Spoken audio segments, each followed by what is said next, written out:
अब यहाँ संतों का भाव मिलता है। ऋक्षराज जामवंत जी की बेटी है जामवंती। अब जामवंत जी का रूप आप लोगों ने देखा होगा, रामायण आप लोगों ने टीवी पर भी देखी है, ऋक्ष के रूप में है। अब आप थोड़ा अंदाजा लगाओ कि ऋक्षराज जामवंत की बेटी जामवंती वो कितनी सुंदर हो सकती है। ऋक्ष की बेटी ऋक्षणी। अब भगवान ने ऋक्षणी से विवाह तो कर लिया। अब भगवान बार बार देख रहे थे कि ऐसे ले जाऊंगा द्वारका में, लोग हमारी हंसी उड़ाएंगे। अब हमारी मजबूरी तो कोई समझेगा नहीं कि मणि के चक्कर में हमें विवाह करना पड़ा, लेकिन हंसी सब उड़ाएंगे और सबसे ज्यादा हंसी उड़ाएगी रुक्मिणी।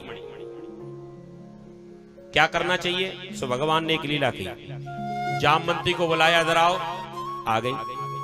कह दिया लंबा घूंघट बनाओ, जब तक हम ना कहें तब तक अपने इस घूंघट को हटाना मत, तो ये अपने हाथ पैर भी ढक लो। जामवंती ने कहा क्यों महाराज? भगवान ने कहा तुम सुंदर बहुत हो ना, तुम्हें नजर लग जाए किसी, इसलिए घूंघट बनाओ, और जब तक मैं ना कहूं तब तक खोलना मत। ठीक है महाराज, नहीं खोलेंगे। लंबा सा घूंघट बनवा दिया और भगवान अपने साथ में लेकर द्वारिका में पहुंचे। देवी रुक्मिणी का नियम है, भगवान जब भी बाहर से कभी लौटते हैं तो दरवाजे पर आती हैं और दरवाजे पर आरती की थाली लेकर आती हैं, स्वागत करती हैं, तब भगवान भीतर जाते हैं।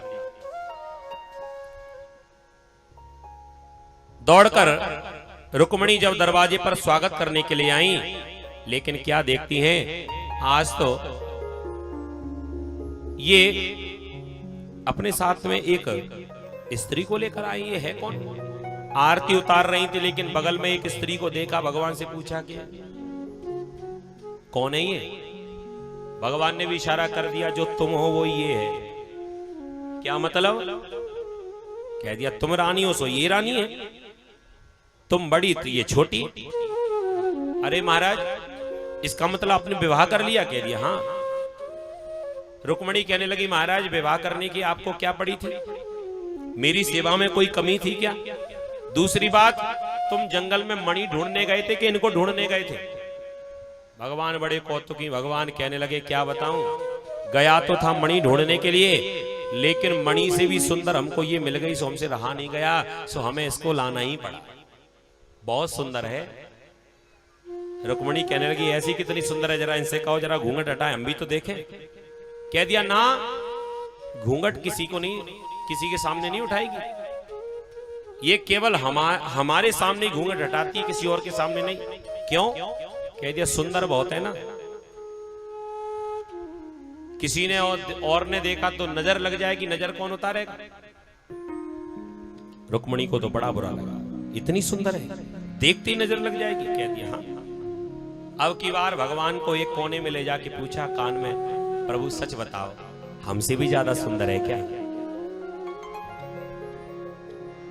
भगवान ने कान में कह दिया तुम तो पायन को धोवनु ना, इतनी सुंदर है। अब तो रुक्मिणी को बड़ा बुरा लगा। पति जब किसी दूसरी स्त्री की प्रशंसा करे तो पत्नी को तो कितना बुरा लगे। अब तो काटे खून नहीं। रुक्मिणी कहने लगी महाराज बहुत देर हो गई आपको प्रशंसा करते करते। कह दिया प्रशंसा करने लायक है तभी तो कर रहे, बहुत ज्यादा सुंदर है, हमने इतनी सुंदर आज तक देखी ही नहीं। रुक्मिणी को बड़ा क्रोध आया, बड़ा मन में विचार करने लगी, अब इतनी ज्यादा सुंदर होगी तो फिर तो ये इन्हीं को ही ज्यादा प्रेम करेंगे। साक्षात लक्ष्मी के स्वरूप आए रुक्मिणी, हाथ में जल का लोटा लिया और 3 बार पृथ्वी पर जल बूंदों को छोड़ा और मन में संकल्प कर दिया ज्यादा सुंदरता की आवश्यकता नहीं है, तुम मेरे बराबर सुंदर हो जाओ। जैसे ही मुंह से निकला कि मेरे बराबर सुंदर हो जाओ, भगवान समझ गए, कह दिया तुरंत अपना घूंघट हटाओ। और जो ही घूंघट हटाया तो जितनी सुंदर रुक्मिणी थी उतनी सुंदर जामवंती को रूप प्रदान करा दिया। बोलिए द्वारिकाधीश भगवान की जय हो। ऐसी लीलाएं भगवान करते हैं द्वारिका में। अब भगवान के 2 विवाह हो गए, गिनते जाना, भगवान के 16,108 विवाह हुए पूरे। हाँ,